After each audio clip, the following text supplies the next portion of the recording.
श्रील प्रभुपाद की जय, गुरु गौरांग की जय। तो कल के सत्र में हमने सुना था श्रील प्रभुपाद जी जब मैक्सिको सिटी के मंदिर में पहुंचते हैं तो वह भक्तों से कहते हैं कि अर्चा विग्रह को अर्पित महाप्रसाद लाइए। और जैसे प्रभुपाद जी उस महाप्रसाद को ग्रहण करते हैं उनको अनुभव होता है महाप्रसाद बहुत भयंकर है, क्योंकि वह जान लेते थे कि किस तरह से विग्रह की पूजा अर्चना सेवा की जा रही है। प्रसाद के स्तर के अनुसार प्रभुपाद जी समझ जाते थे कि यहाँ पे भगवान की सेवा किस प्रकार से हो रही है, अच्छी हो रही है, बुरी हो रही है। इसलिए प्रभुपाद जी ने कहा जितना आवश्यक ग्रंथ वितरण करना है उतना आवश्यक विग्रह की सेवा करना भी है। दोनों में कोई भेद नहीं समझना चाहिए, दोनों ही अत्यावश्यक सेवाएं हैं, इसलिए दोनों सेवाएं अच्छे से होनी चाहिए। क्योंकि ग्रंथ वितरण करके हम दूसरों को समझाते हैं कि कृष्ण पूर्ण पुरुषोत्तम भगवान है, और विग्रह की अच्छे से सेवा करके हम अपने मन को, सूक्ष्म शरीर को भगवान की सेवा में लगा सकते हैं, उसको शुद्ध बना सकते हैं। अब हम आगे बढ़ेंगे। वैष्णव हंसना पसंद करते हैं। 13 फरवरी 1975, इस्कॉन मैक्सिको शहर, मैक्सिको। ये प्राय भक्तों द्वारा सुना जाता है कि श्रील प्रभुपाद के इस्कॉन का सदस्य बनना कभी उबाने वाला नहीं होता। विशिष्ट रूप से श्रील प्रभुपाद के साथ यात्रा करना। मैं सदैव उनके सचिवों, संपादकों तथा व्यक्तिगत सेवकों की संगति में आनंद अनुभव करता हूँ। कृष्ण कृपा श्री मूर्ति के संग रहते हुए मेरा प्रिय भक्त मित्र है परमहंस स्वामी। उन्होंने इस संघ में 1974 के अंत में प्रवेश किया। उनका स्वभाव मेरे अनुरूप था। श्रील प्रभुपाद इसका वर्णन करते हैं, आराम पसंद। वे ही एक भक्त हैं जो मेरे से छोटे थे तथा मेरे समान है। जब वे प्रथम बार श्रील प्रभुपाद के स्थायी सचिव बने वे फूले ना समाये। वे अपने महान भाग्य की सदा प्रशंसा करते तथा जब भी श्रील प्रभुपाद के कमरे में जाते अपने भाव प्रकट करते। श्रील प्रभुपाद के शिष्य जितनी बार दिन में उनके कमरे में जाते उन्हें प्रणाम करते।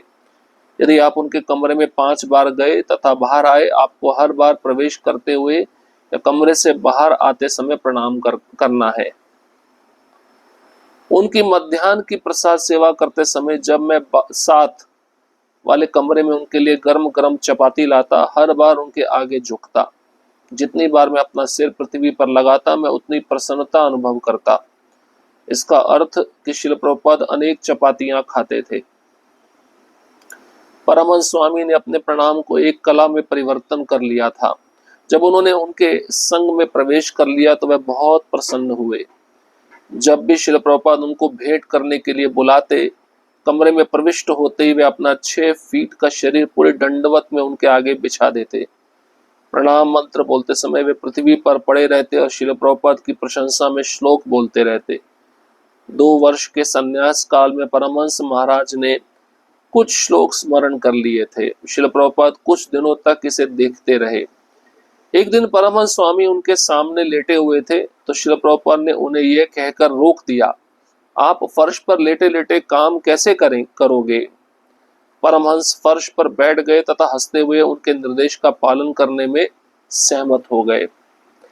फरवरी 1975 में श्रील प्रभुपाद के साथ यात्रा करते हुए मैं तथा परमहंस विशेषकर प्रसन्न चित्त थे। दिसंबर 1974 मुंबई में उनको छोड़ने के बाद पुनः श्रील प्रभुपाद का संग करके मैं बहुत प्रसन्न था, और परमहंस तथा निताय दास मुझे अपनी संगति में लेकर प्रसन्न थे तथा सेवा में मेरी सहायता करते थे। इस समय Srila Prabhupada Los Angeles, Mexico शहर तथा कैराकास के मंदिरों का भ्रमण कर रहे थे। कभी कभी मंदिर के कमरे में हो रहे कीर्तन में परमहंस तथा मैं चारों ओर देखते हुए अपने गुरु भाई को कीर्तन करते हुए ध्यान से देखते तथा तब हम एक दूसरे की ओर देखते और हंसते।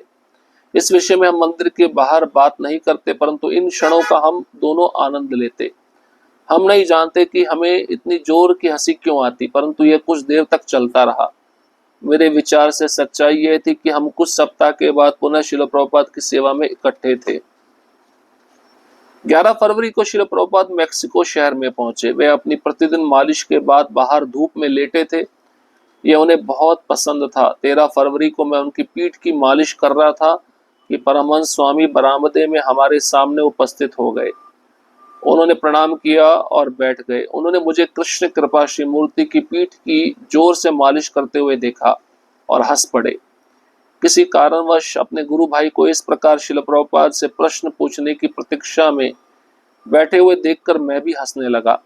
इससे मानो हंसने की बाढ़ सी आ गई। हम दोनों अनियंत्रित ढंग से हंसने लगे। मैं इतनी जोर से हंस रहा था कि मैं अपनी सेवा नहीं कर पा रहा था तथा शिल प्रभुपाद की पीठ रुक गई। इस पर शिल प्रभुपाद ने शांत वाणी में पूछा, इतनी हास्यास्पद बात क्या है? मैं परमहंस की ओर देख रहा था कि शायद वे गुरु महाराज के सम्मुख कुछ कहेंगे, परंतु वे चुप बैठे रहे। मुझे ही कुछ कहना था। मैं ऐसी नाजुक स्थिति में कुछ कहने में सिद्धस्त नहीं था, और वह भी अपने गुरु महाराज के सामने। अंततः मैंने कहा, मैं नहीं जानता प्रभुपाद, जब मैं परमहंस को देखता हूँ मुझे कभी कभी हंसी आ जाती है। शिल प्रभुपाद मुस्कुराए और उन्होंने कहा, ये ठीक है, हंसना वैष्णवों का क्रियाकलाप है। भार मुक्त हो। हम दोनों अपनी सेवाओं में लग गए। कुछ क्षण बाद शिल प्रभुपाद हमें अपने बचपन की कहानी बताने लग गए। वे बहुमूल्य क्षण हमें बहुत अच्छे लगते। जब वे हमें कहानी कहते हम पूर्णतया उसमें तल्लीन हो जाते। उस समय हमें और कुछ नहीं सूझता। उन्होंने कहना शुरू किया, जब मैं छोटा था मेरे पिता गंगा के किनारे चलते चलते साधुओं की कुछ छोटी छोटी कुटियों के सामने रुक जाते और उन्हें गांजा देते। कभी कभी ऐसे परमहंस अपनी इंद्रियों को वश में करने के लिए गांजा पीते, अतः वह उन्हें गांजा प्रदान करते। वे 1 मिनट के लिए रुके। परमहंस तथा मैं मौन थे।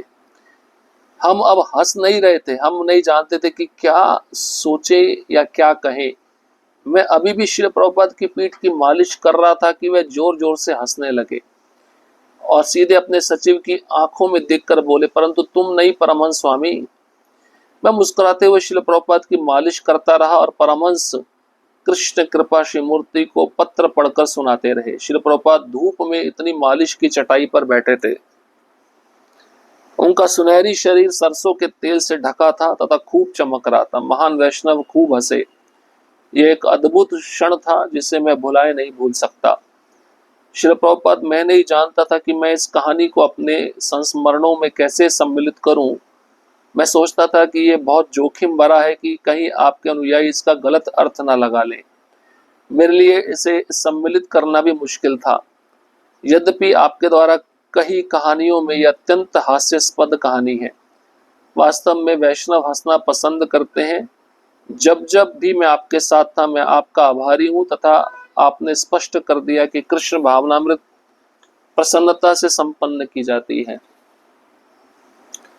कुछ वर्ष पूर्व मैं अपने गुरु भाई परमहंस को भेंट करने गया। वे अब कैलिफोर्निया में माउंट शास्ता के पास रहते हैं, जहां उनका समीपस्थ पड़ोसी 1 मील दूरी पर होगा। वे विवाहित हैं तथा एकांत स्थान में रहना पसंद करते हैं। हमने घंटों श्रील प्रभुपाद के प्रति की गई सेवाओं के विषय में बातें की। उन्होंने वहां मुझे बताया कि भक्त बनने से पहले मैंने कभी स्त्री का संग नहीं किया, ना मैं उनके साथ कभी घूमने गया। यद्यपि उनकी एक बहुत बड़ी आसक्ति थी मैरिजुआना पीना।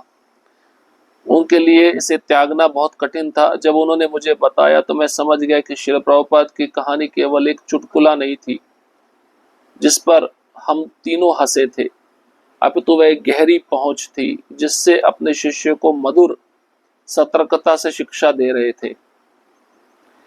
श्रील प्रभुपाद अपने प्रत्येक शिष्य को पूर्णतया जानते थे। वे कभी हमारी परख नहीं करते थे, अपितु सदैव सर्वोत्कृष्ट ढंग से प्रोत्साहित करते कि हरे कृष्ण का कीर्तन करो तथा प्रसन्न रहो। 30 वर्षों बाद भी कभी कभी सिद्धांतों के पालन में संघर्ष करते हुए मैं आपसी पतित पश्चिमी लोगों को वैष्णवों में परिवर्तन करने की सामर्थ्य की सराहना कर रहा हूं। आप सदा मुझे परमहंस स्वामी तथा अपने अन्य सभी शिष्यों को आवश्यकता पड़ने पर बड़ी मधुरता से आदेश देते थे। आप जीवन में गंभीर होने के लिए आवश्यकतानुसार हमें सब कुछ प्रदान करते थे। प्रत्येक क्षण आप मुझे निर्देश देते हो। आप सदैव उनमें शाश्वत रूप से विद्यमान रहते हो। केवल आप ही इतनी कड़ाई से हमें कृष्ण भावनामृत की पद्धति प्रस्तुत कर सकते थे। और साथ आप ही इतनी मृदुल ढंग से अपने अमेरिकी तथा यूरोपियन शिष्यों की बुरी आदतों को स्वीकार कर उन्हें क्रमशः अपने को शुद्ध करने का अवसर प्रदान कर सकते थे। हमारे लिए आपकी सहानुभूति तथा अनुकंपा के स्तर की मुझे कोई समझ नहीं है। आप श्री चैतन्य महाप्रभु तथा नित्यानंद प्रभु के सर्वोत्कृष्ट संदेश वाहक हो। मैं जब अतीत का स्मरण करता हूँ तो चकित रह जाता हूँ कि आप विश्व भर की यात्रा करते हुए कैसे इतने प्रसन्न तथा शांत रहे। आपने अपने भव्य स्वरूप तथा मुस्कुराहट से सबको अपनी ओर आकर्षित कर लिया। जब भी आपके अनुयायियों ने आपके कृष्ण प्रेम से पूरित आंखों को देखा, उनके हृदय द्रवीभूत हो गए। यद्यपि आपके शिष्य अपनी बुरी आदतों तथा अच्छे गुणों से रहित होने के कारण आपके लिए निरंतर चिंता का विषय थे, फिर भी आप अपने इतने अच्छे गुणों का प्रदर्शन कर पाए क्योंकि आप वास्तव में एक सच्चे परमहंस थे। आपने बड़ी धीरता से अपने सहस्त्रों बच्चों को प्रशिक्षित किया, प्रोत्साहित किया तथा प्रताड़ित भी किया। यद्यपि उनमें से बहुत से काफी हठधर्मी भी थे, केवल आप ही इसे संभव कर पाए। आप महामंत्र की शक्ति से अवगत थे, इसलिए आपने सदा कीर्तन के महत्व तथा 4 नियमों के अनुगमन पर जोर दिया। यह कृष्ण भावना में बनने का अत्यंत सरल मार्ग है। परमहंस स्वामी के समान मैं भी आपके डेस्क के सामने दंडवत प्रणाम करना चाहता हूँ तथा तब तक प्रार्थना करना चाहता हूँ जब तक कि आप मुझे पुनः अपनी सेवा करने का ना अवसर दें। देखिए, इस लीला से पता चलता है कि प्रभुपाद जी को अपने शिष्यों के बारे में सब कुछ पता रहता था। तो वैष्णव हंसना पसंद करते हैं। तो यहाँ पे शुद्ध कीर्ति प्रभु बता रहे हैं कि मुझे परमहंस स्वामी और निताय प्रभु इनके साथ में रहना बहुत अच्छा लगता था। कभी कभी कीर्तन में परमहंस स्वामी और मैं नाचते थे। हम दोनों एक दूसरे को देखकर बहुत हंसते थे। इसके कारण ये हो सकता है कि हम बारंबार मिलते थे, हम प्रभुपाद की सेवा में इकट्ठे रहते थे। लेकिन प्रभुपाद जी के शिष्यों में एक विशेष बात ये थी, जब भी वे प्रभुपाद जी को देखते थे प्रणाम करते थे। यहाँ पे शुद्ध कीर्ति प्रभु अपना अनुभव बताते, जब भी वे गरम गरम चपाती प्रभुपाद जी के कमरे में लाते थे प्रणाम करते थे, बाहर जाते समय भी प्रणाम करते थे। तो मान लीजिए अगर शुद्ध कीर्ति प्रभु प्रभुपाद जी को एक समय 6 चपाती खिला रहे हैं तो 6 बार प्रणाम अंदर आके करेंगे कमरे में और 6 बार प्रणाम बाहर जाते हुए करेंगे, 12 प्रणाम। जब भी गुरु दिखे तब तब प्रणाम करना चाहिए, और जितनी बार आप गुरु के कमरे में जाते हो तब तब प्रणाम करना चाहिए, झुकना चाहिए। अब हर परमहंस स्वामी जो थे वो प्रणाम करने की कला में परिवर्तन ले आए थे, और जब भी वे हमारे संग में रहते उनको बहुत प्रसन्नता होती। जब भी प्रभुपाद जी उनको मिलने के लिए अपने कमरे में बुलाते तो 6 फीट लंबे परमहंस स्वामी दंडवत करके अपने को बिछा देते थे प्रभुपाद जी के समक्ष। प्रभुपाद जी के समक्ष परमहंस स्वामी पृथ्वी पर पड़े रहते, श्रील प्रभुपाद की प्रशंसा में श्लोक बोलते। 2 वर्ष के संन्यास काल में परमहंस महाराज ने कुछ श्लोक याद कर लिए थे। श्रील प्रभुपाद कुछ दिनों तक इसे देखते रहे। एक दिन परमहंस स्वामी उनके सामने लेटे हुए थे। श्रील प्रभुपाद ने उन्हें कहकर रोक दिया, आप फर्श पे ही लेटे कैसे काम करेंगे। तब परमहंस महाराज फर्श पर बैठ गए, हंसते हुए उनके निर्देश का पालन करने के लिए सहमत हो गए। अब एक बात यहाँ पे बताई गई है, प्रभुपाद जी एक कहानी बताते हैं। बचपन की बहुत सारी कहानियां प्रभुपाद जी अपने शिष्यों के साथ, मुख्य रूप से शुद्ध कीर्ति प्रभु के साथ शेयर करते थे। प्रभुपाद जी कहते हैं कि जब मैं छोटा था मेरे पिताजी गंगा के किनारे चलते चलते साधुओं की कुछ छोटी छोटी कुटियां होती थी, उसके सामने रुक जाते थे और उन्हें गांजा देते थे पीने के लिए। अब ये बड़ा आश्चर्य लगेगा आपको, प्रभुपाद जी के पिता साधुओं को गांजा दे रहे हैं। कभी कभी ऐसे परमहंस जो साधु होते हैं अपनी इंद्रियों को वश में करने के लिए गांजा पीते थे, तो मेरे पिताजी उनको गांजा प्रदान करते थे। तो प्रभुपाद जी की मालिश कर रहे थे शुद्ध कीर्ति प्रभु, परमहंस स्वामी आके बैठ गए और जोर जोर से प्रभुपाद जी की मालिश शुद्ध कीर्ति प्रभु कर रहे थे। मालिश जब जोर जोर से हो रही थी तो परमहंस महाराज देखकर हंस रहे थे। अब शुद्ध कीर्ति प्रभु उनको देख के हंसने लगे। अब प्रभुपाद जी ने पूछा, भाई क्या हास्यास्पद बात हो रही है, मुझे भी बताओ। अब परमहंस महाराज चुप रहे, अब बोलना पड़ा शुद्ध कीर्ति प्रभु को। तो शुद्ध कीर्ति प्रभु ने कहा, प्रभुपाद जी, मैं जब भी परमहंस महाराज को देखता हूँ मुझे कभी कभी हंसी आ जाती है। प्रभुपाद जी मुस्कुराते हुए कहने लगे, ठीक है, हंसना वैष्णवों का क्रियाकलाप है। अब जो कहानी सुनाई थी प्रभुपाद जी ने बचपन की, अब 1 मिनट के लिए वह रुक गए, वातावरण शांत हो गया, शुद्ध कीर्ति प्रभु परमहंस स्वामी मौन थे, अब वे हंस नहीं रहे थे। अब हम जानते नहीं थे कि हम क्या सोचे क्या कहें।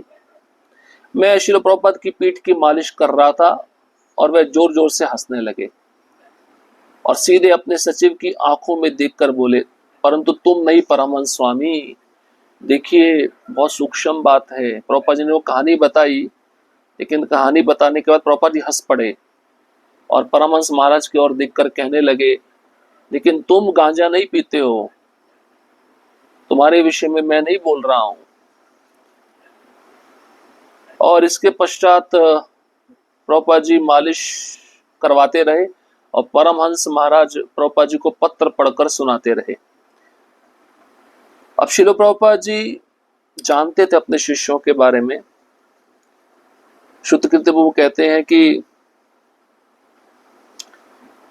प्रभुपाद जी के जाने के बाद जब मैं अपने गुरु भाई परमहंस से भेंट करने गया, वो कैलिफोर्निया में वे रहते हैं और अब उन्होंने शादी कर लिया। पहले सन्यासी थे, बाद में विवाह किया और एकांत स्थान में रहना उनको पसंद है। और हमने घंटों भर बैठकर प्रभुपाद जी के प्रति की गई सेवाओं के विषय में बातचीत किया। तो परमहंस महाराज अब बता रहे शुद्ध कीर्ति प्रभु को कि भक्त बनने से पहले उन्होंने कभी स्त्री का संग नहीं किया था, स्त्री के साथ वे कभी घूमने भी नहीं जाते थे, लेकिन उनकी एक बहुत बड़ी आसक्ति थी गांजा, मैरिजोना पीना।